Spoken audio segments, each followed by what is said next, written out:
What is going on, YouTube fitness family? Eric Janicki back here with another critique video, and we have none other than our boy Jeff Cavalier. And I will say, before we get into this, I might not agree with the guy, but he is a marketing mastermind. He is like literally like the Mr. Beast of fitness.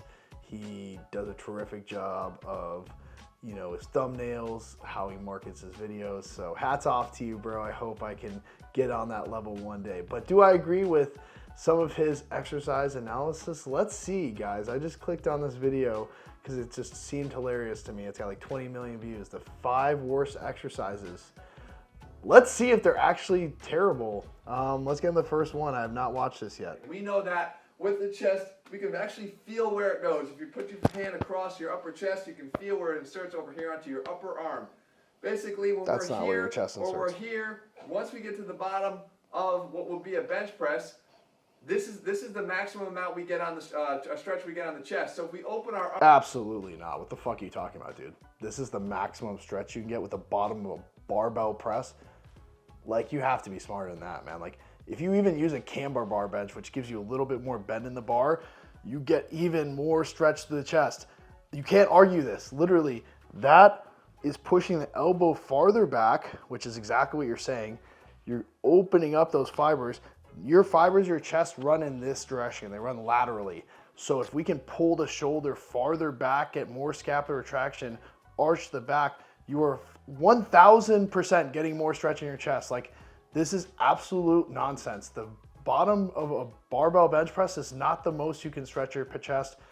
I am hating this already. Let's keep going. arm up even further, that This is gonna piss me off, dude. I have to go work out after this. This is gonna piss me off. doesn't do anything. It doesn't add any extra stretch. There's no more excursion here of this muscle. What we are feeling is a stretch on the coracobrachialis, which actually comes from here down to here. Now we can see if the arm were to go further back, that increases the stretch here on that muscle. But what are we doing here? Chest flies or coracobrachialis flies? We're not. And if we open up, All right, so what he's trying to say is that if you open up here, you're not going to get more stretch in the chest. Acutely, you're right if you go like this with your that's a bicep curl, okay? Now, if you bend the elbow slightly and you pull the shoulder down and back and you pull and you let that arm reach behind you, you are 100% getting more stretch in your chest. Like, I don't know where you got your degree from, but this is lunacy at this point. So basically saying you only get more stretch in the bicep is what he's kind of getting at.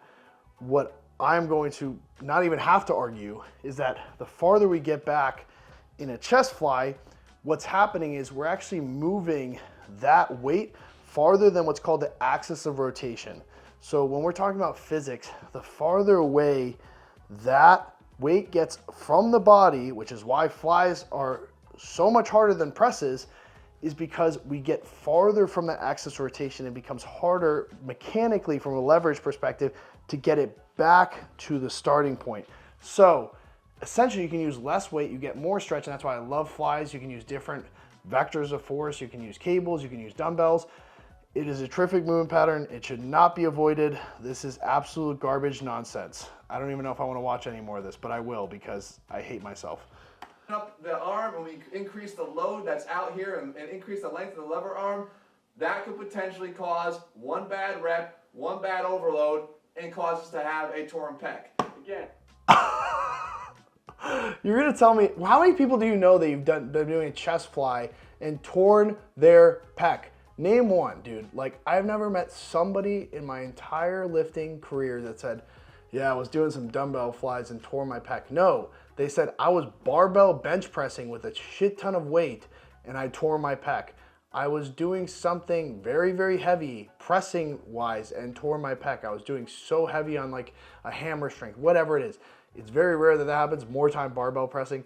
The more load that's on the bar, it's going to induce more force on the joints, on those insertion points, on a pec minor. So if you have a small tear, a strain, and you're not taking care of it, and you put a shit ton of weight, you're not gonna tear your pec doing a dumbbell fly with 25-pound dumbbells. Even if you get in this huge stretch position, it's not gonna happen. It does not happen. It's not enough mechanical force to give you a pec tear. It's just not. So what really is going to give you a pec tear is putting a shit ton of weight on the bar, especially a barbell bench press. Trust me, guys, do not listen to this. You will probably, in a 99% certainty, if you do it within the confines of good form, you're not going to tear your pec doing flies. Do not listen to this. And if you're doing it for the adduction that we get from a chest fly, which is a great reason to do it, there are better options. As a matter of fact, why don't we get on our feet like we tried to with Athlean X and do something more like the 3D. Anybody talks about themselves in fucking third person is a clown, first of all. Sorry, I was so nice at the beginning of this video, and it just made me so mad. Damn it, dude. I wanted to like you. I don't watch any of his videos, honestly. I can't do it. But anyway, this whole like core rotation, like essentially what you're doing as you rotate on the axis, on the spine, you're actually reducing the amount of tension. If you're in a fixed plane, and you can put yourself, that's why you see me do my bench flies or anything like that on a fixed plane, so I can get more acute tension in the target muscle group. I don't lose it by this rotating core involvement, this whole weird fucking stretch push through. Like, this is nonsense. This is garbage. Like, if you have 4 seconds to work out and you want to burn some calories, sure. Outside of that, probably not a good idea if you want any type of hypertrophy, specifically in the chest. I'm pissed, dude. Now I'm pissed. Phil picked this video for me, and now I'm mad. Thank you. Fuck you. Cable crossover. All right, but that's number one. Now let's go on to the shoulders. Number two are behind the neck shoulder press. We all know that there are a lot of ways that we can put those shoulders, but the I don't plane hate that we're this. doing it in can make all the difference. I don't hate this, honestly. Behind the neck shoulder press, I'll keep this brief. I think if you do it within the confines of decent form, I think it's okay. What I would recommend is a dumbbell press in the front with a really good stretch, almost giving your hand a slight forward tilt, pinkies forward, reaching back. Your bench is not at a full 90, you're at like an 80%, 80 degree incline, so you're not complete 90, right about there. You can arch the back, open the front delta tension, huge stretch, very, very safe, way better movement pattern than this. I'm not gonna say, I would say it's probably up there for me, and you can get a lot of impingements. A lot of people will try to drive heavy weights or drop it on their shoulder and use it a little like a drive for it. I don't love that. So I'm warming up to this a little bit, but we'll see what he has to say. So when we talk about a behind the neck shoulder press, my issue with this, guys, is that we're pushing in an abnormal plane of motion when we look at the orientation of our shoulders in the joint. The glenohumeral joint is our shoulder joint, the ball and socket. They will angle forward at a slight degree forward like this. So basically, if the ball and socket moves inside that, the natural plane of motion is to be slightly ahead of us, okay? Slightly out in this direction. Like I said, kind of what I was explaining with the way I press. I'm not mad about it. All right, so let's see what he has instead. Next up, upright rows. Sticking with the shoulder and sticking with a concept that I've covered in depth in another video. The upright row is one of the worst exercises I feel you can do for your shoulders, especially, again, because we have so many better options, and small tweaks can lead to big and positive changes. All right, I'm warming up to this a little bit. So basically what he's saying is you're starting to drive here, you're elevating the shoulders, which I'm sure he's gonna get to. You're putting yourself in that impingement position. So that's why when you see me doing my upright rowing, I actually do it lying with cables. I actually turn the hands over, drop the shoulders back, and I'll use a V grip, and I'll pull here, and I'll try to focus on keeping my shoulders completely down, keeping my traps uninvolved. I never find I get any shoulder pain, any impingement. If you guys haven't seen me do it, I'll have Phil clip it in, one of my favorite movement patterns. So I don't think upright rowing as a movement pattern is inherently terrible. He also did stipulate that if you make a few tweaks, there's a lot better option. So let's see what he has in mind here. Been doing the upright row for years and years and years, and it's a great shoulder exercise. You never have problems. Just because you've never had problems doesn't mean that you won't. I wanted to like it so bad. And he was doing some fucking squat to upright row with these dumbbells, sumo position, like, oh, it's crazy to me that like 20 million people are probably doing this fucking movement pattern right now because they saw Athlean X do it, and it makes me very sad. But anyway, what he's trying to say is probably dumbbells are more ergonomic. You can rotate the hand position, but like don't add a sumo squat to your upright rowing. Your legs are so much stronger than your delts, so to think that your legs are going to need the same weight that your shoulders do is just maniacal. So if you want to burn some calories, again, throw around some weights with Athlean X. If you want to actually build substantive muscle, target the muscle group acutely with proper weight. Don't use momentum. This is like the definition of using momentum is doing a sumo squat into an upright row. By the time like it gets to the top, you probably use so much leg drive, it's used so little like shoulder itself, and letting it drop like that, I can't with this. All right, let's go to the next one. Let's piss me off. Good mornings. Good mornings. This might be an exercise that you think was already in the iron graveyard a long time ago because you don't see many people doing them anymore. As you can see, as I'm demonstrating here, I have a proper hip hinge, which puts me in a safer position. It's not a hinge straight forward at the waist that can really compromise my low back. I'm actually allowing my hips to absorb most of it, and you have issues. So there, again, a lot of different ways to strengthen our paraspinals in our lumbar area without spine, and you have issues. So there, again, a lot of different down below to the lumbar spine. So don't do these stupid bent over row to like upright row with a squat. Look at his knees caving in. This is like Athlean X, like when I'm coaching this guy. So there, again, a lot of different ways to David Wright, bro, hit me up, man. I'll hook you up with some free workouts just because I feel bad for you. Anyway, good mornings. I don't think are a great movement pattern either. Like by having a barbell on your upper spine like that, the better way to create the tension that you're looking for, specifically in like the glutes and hamstrings, is an RDL. You pull the shoulders back, use a deficit, go lighter, get a big stretch.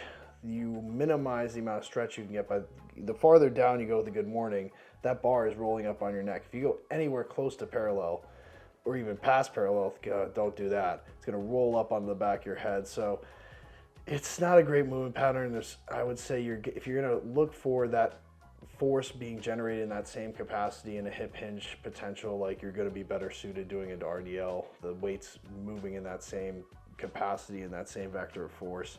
You're getting more stretch biasing. You can really focus on more scapular retraction. You can push the weight closer actually to your shins. So as you get deeper, you push the weight closer to center mass, which is going to allow you to push more of that stretch into the hamstring safely. Whereas the bar, it's actually going farther away from axis of rotation. It's pulling you forward, a lot bigger risk of injury, and it's going to pull the emphasis out of the target muscle groups, which is usually for an exercise like a hip hinge, low back, glutes, hamstrings, maybe a little bit of adductors. So wouldn't recommend. I agree with you here. This other bullshit you're talking about, I don't know what that is. Or leg extensions, as I like to call them. Guys, these belong in the iron graveyard. There's so many better ways, there's so many more functional ways to strengthen our quads and legs than these guys.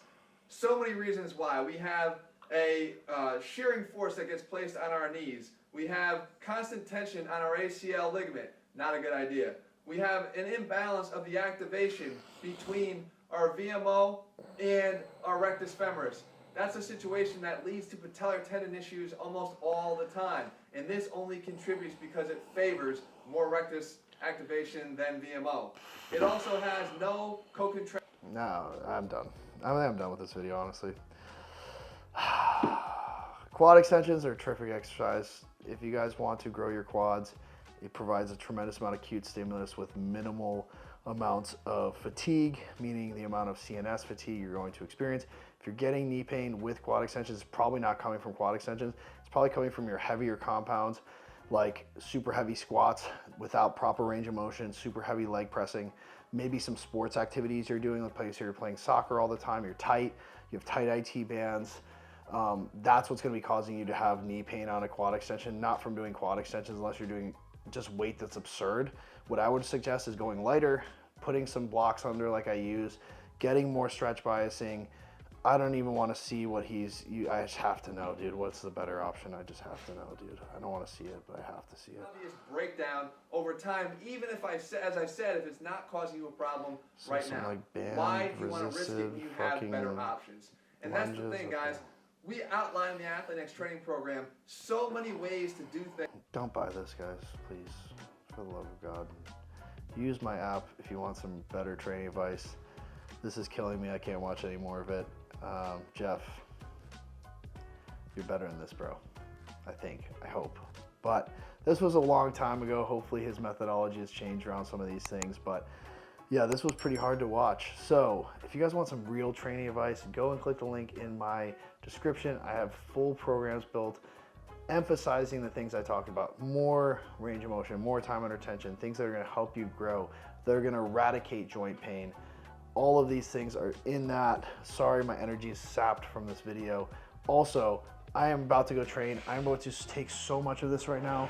I have to take like fucking 4 scoops of my pre-workout, pre-pump, Turk Builder, GO2 Max.